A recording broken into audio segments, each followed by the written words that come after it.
Welcome to my channel. ഞാൻ ഇന്ന് ഒരു അഫ്ഗാനി ബ്രേക്ക്ഫാസ്റ്റ് റെസിപ്പിയുമായിട്ടാണ് വന്നിരിക്കുന്നത്. ഇത് വളരെ ഈസി ആയിട്ട് ഉണ്ടാക്കാൻ പറ്റിയ റെസിപ്പിയാണ്. എല്ലാവരും ട്രൈ ചെയ്ത് നോക്കണം. ആദ്യമായിട്ടാണ് എൻ്റെ ചാനൽ കാണുന്നതെന്നുണ്ടെങ്കിൽ സബ്സ്ക്രൈബ് ചെയ്യാനും ലൈക്ക് ചെയ്യാനും ഷെയർ ചെയ്യാനും മറക്കരുത്.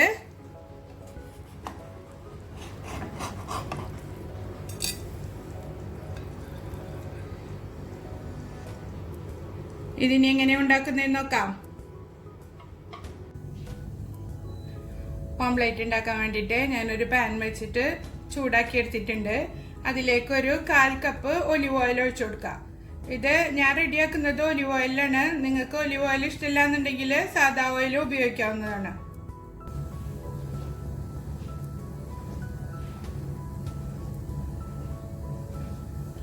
ഓയിൽ ഒഴിച്ചിട്ടുണ്ട്. നന്നായി ചൂടായി വരുമ്പോൾ നമുക്ക് പൊട്ടറ്റോ ചേർത്ത് കൊടുക്കാം. ഒരു പൊട്ടറ്റോ നല്ല ചെറിയ ക്യൂബ്സ് ആക്കിയിട്ട് കട്ട് ചെയ്തെടുക്കണം.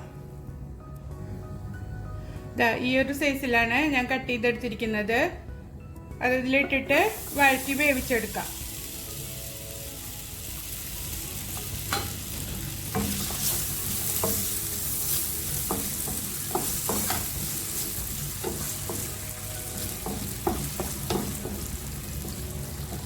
ചെറിയ തീയിലിട്ടിട്ട് വേണം വേവിച്ചെടുക്കാൻ. ഒരു മീഡിയം ഫ്ലെയിമിലിട്ടിട്ട് ഒരു 2-3 മിനിറ്റ് വഴറ്റി വേവിച്ചെടുക്കാം.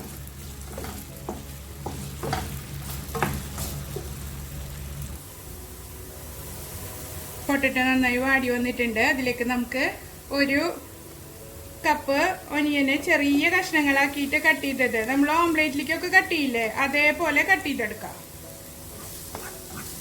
എന്നിട്ട് നന്നായി ഇളക്കിയിട്ട് ഒരു 2 മിനിറ്റ് വേവിച്ചെടുക്കാം.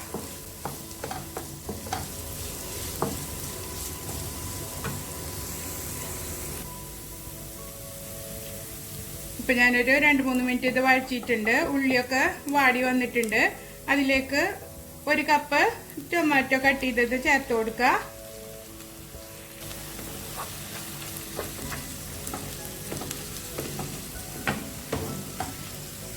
എന്നിട്ടിത് വഴറ്റിയെടുക്കാം. അതിലേക്ക് ഒരു 1/2 ടീസ്പൂണ് കുരുമുളക് പൊടി,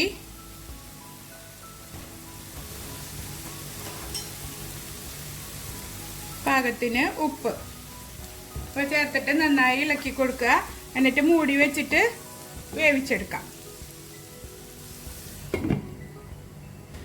അഫ്ഗാനി ഓംലെറ്റിൽ നമ്മൾ വേറെ മസാലകളൊന്നും ചേർക്കില്ല.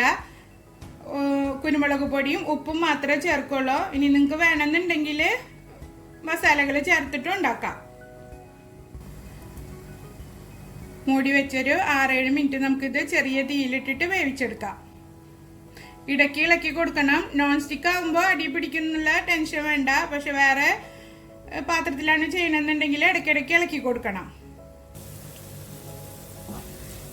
ഞാനിപ്പോൾ ഇത് വേവിക്കാൻ തുടങ്ങിയിട്ടൊരു 6-7 മിനിറ്റ് ആയിട്ടുണ്ടായിരുന്നു. പൊട്ടറ്റോ നന്നായി വെന്ത് വന്നിട്ടുണ്ട്. അതുമാതിരി തന്നെ ടൊമാറ്റോ നന്നായി ഉടഞ്ഞ് കിട്ടിയിട്ടുണ്ട്. ഇനി നമുക്കിതിലേക്ക് മുട്ട പൊട്ടിച്ചൊഴിച്ചു കൊടുക്കാം. ഞാനിപ്പോൾ ഒരു 4 മുട്ടയാണ് എടുക്കുന്നത്. നിങ്ങൾക്ക് മുട്ടയുടെ എണ്ണൊക്കെ നിങ്ങൾക്ക് തീരുമാനിക്കാം. ലെവൽ ചെയ്ത് കൊടുത്തിട്ട് മുട്ട പൊട്ടിച്ചൊഴിച്ചു കൊടുക്കാം. ഓരോ മുട്ടയായിട്ട് ഒരു ബൗളിലേക്ക് പൊട്ടിച്ചിട്ട് ഒഴിച്ചു കൊടുത്താൽ മതി. അപ്പം നമുക്ക് മുട്ട കേടുണ്ടോയെന്നും അറിയാം. ശരിക്ക് ഒഴിച്ചു കൊടുക്കുകയും ചെയ്യാം.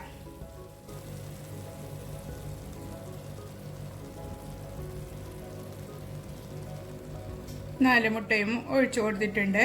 ഇനി ഇതിന് മുകളിൽ അല്പം കുരുമുളക് പൊടിയും അല്പം ഉപ്പും നമുക്ക് വിതറി കൊടുക്കാം.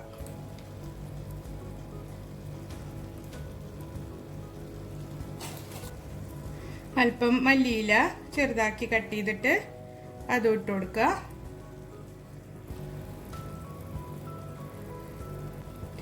ഒരു 4 പച്ചമുളക് വെച്ചു കൊടുക്കുക. ഇത് മുറുക്കിയൊന്നും വേണ്ട, ഫുള്ളായിട്ട് തന്നെ വെച്ചു കൊടുത്താൽ മതി. ഇത് മൂടി വെച്ചിട്ട് ഒരു 6-7 മിനിറ്റ് ചെറിയ ഫ്ലെയിമിലിട്ട് വേവിച്ചെടുക്കണം. അല്ലെങ്കിൽ ഒരു തവ വെച്ചിട്ട് അതിൻ്റെ മേലെ ഈ ഫ്രൈ പാൻ കയറ്റി വെച്ചിട്ട് അങ്ങനെ നമുക്ക് വേവിച്ചെടുക്കാം. ഞാനൊരു പഴയ ദോശക്കല്ല് വെച്ചിട്ട് അതിന് മുകളിലാണ് ഈ ഫ്രൈ പാൻ വെച്ച് കൊടുക്കുന്നത്. എന്നിട്ട് മീഡിയം ഫ്ലെയിമിലിട്ടിട്ട് വേവിച്ചെടുക്കാം.